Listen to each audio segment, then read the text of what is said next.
Now, you're probably a little bit like me. When I build a new antenna to test how it works, I put it together, hook up an SWR meter, read the SWR, see if it's one to one, and pretty much leave it at that and think that it is working.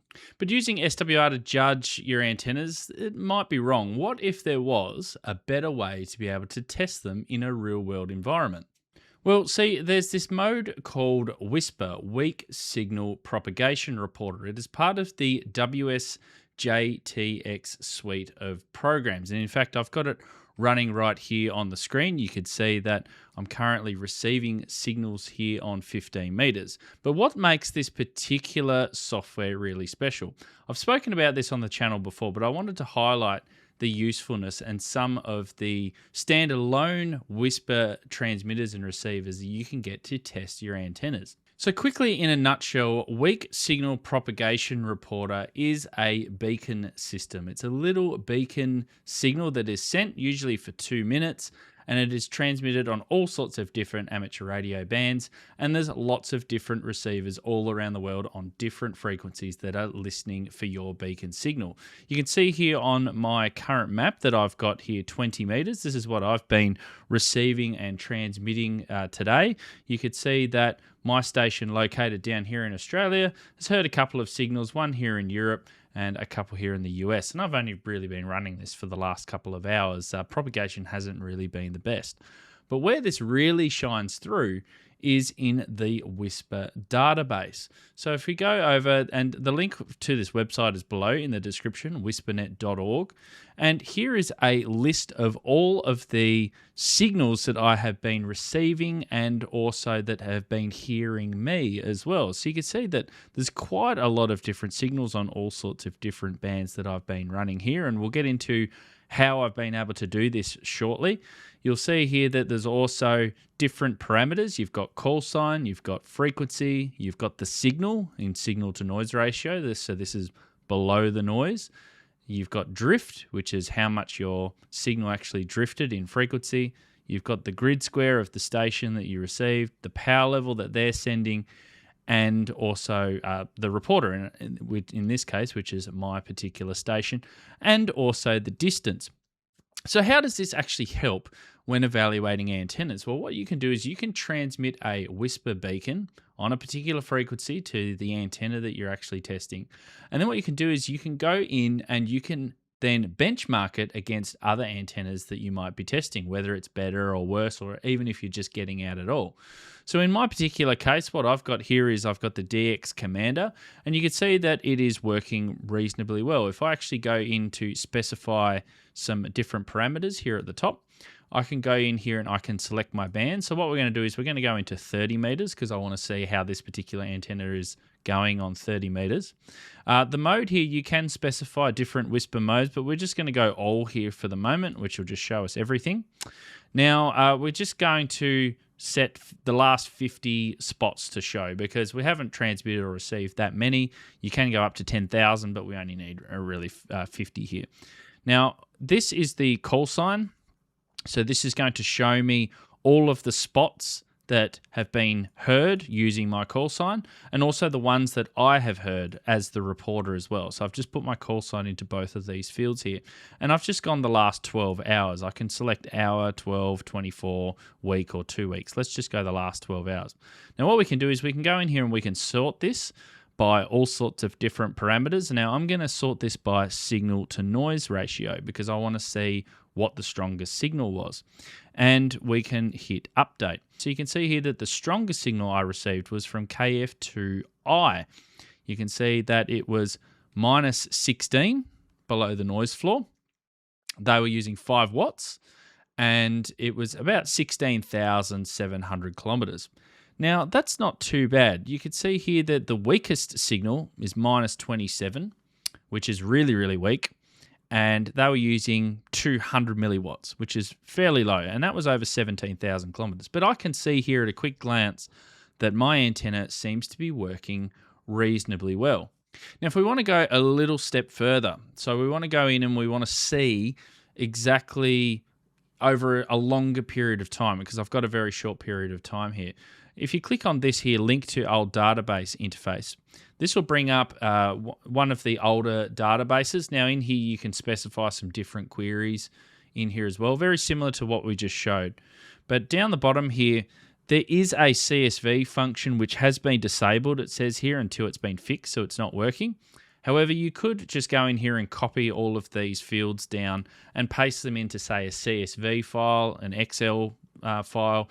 And what you could do is you could get it to graph out your signal over time to various different stations, how it's actually going to different countries even.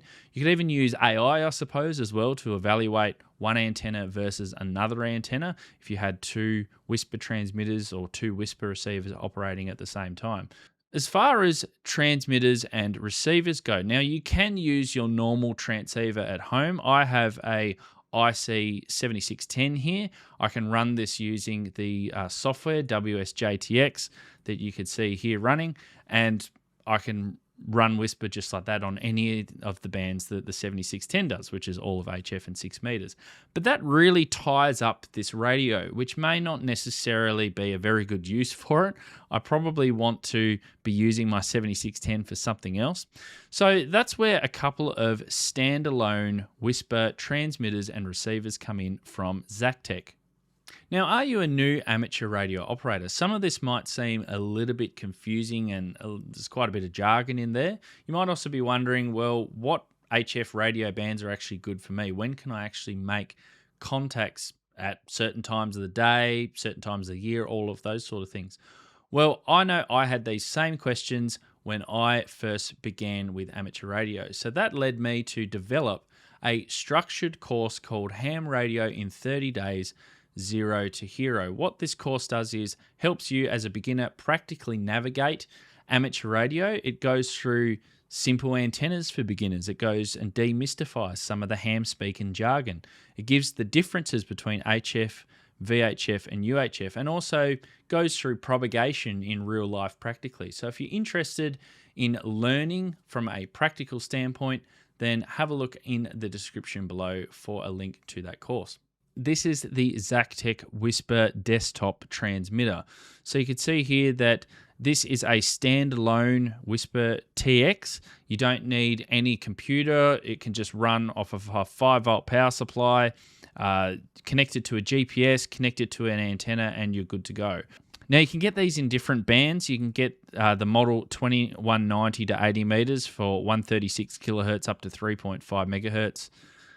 80 to 10, which covers pretty much all the HF bands, or you can get 40 to 6 meters. And I have run this in the past quite extensively on 6 meters, but I have been running it recently on HF as well. And all of those results that I just showed you previously, some of those were stations receiving from my particular little Whisper transmitter. Now, these put out about 200 milliwatts, I think, which is the standard output power from these, which is a good power level for these.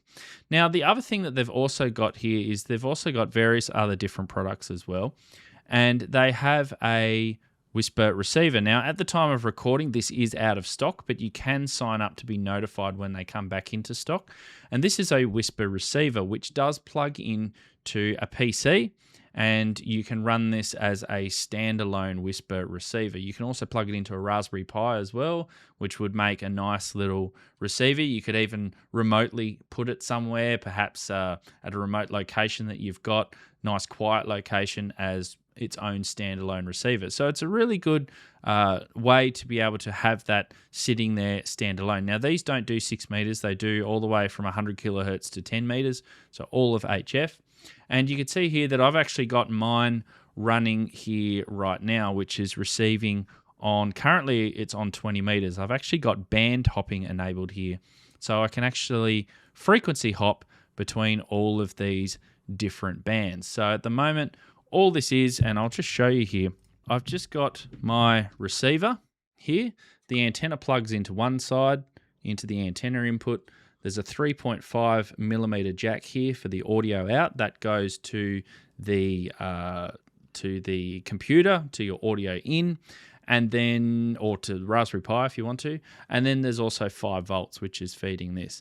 Now, as far as setting it up, it is actually really, really simple. In WSJTX, if you're familiar with how to set up, all you got to do is just go to File, Settings, and then you set your radio to emulate an ICOM IC746. You select the correct COM port. You select 9600 as the baud rate.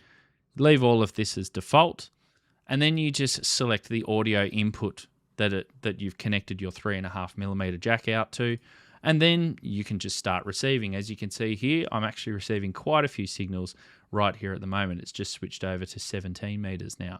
As far as the transmitter goes, that's also a very similar product. I've got it currently connected here as well. I'll just disconnect it from my GPS and also to the antenna system.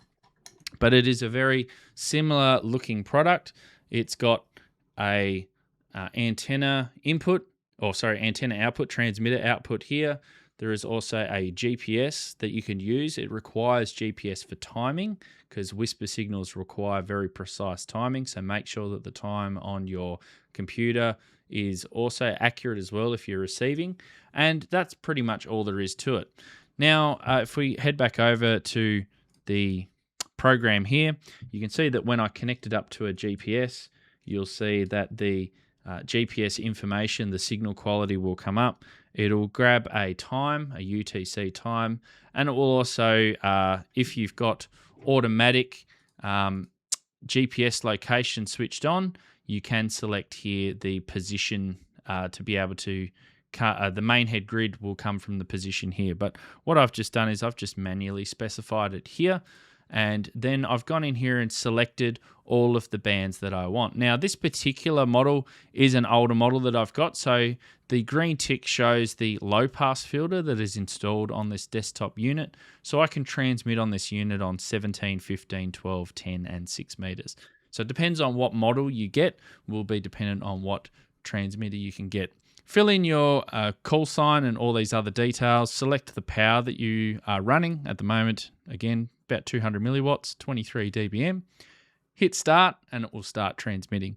Now my particular unit, which I'll just go back here and show you, my particular unit is connected to a QRP automatic transmit receive switch that Zactec also sell. So I've got my transmitter here connected to one side of the switch. I've got my whisper receiver connected to the other side. You power this up and it becomes an automated all-in-one standalone whisper transceiver as it would. So again, this is very good for being able to avoid tying up another radio and being able to do some tests on various different antennas. And there are plenty of other products from Zactec as well. I've actually used this. This is a standalone transmitter unit, which is not in a box.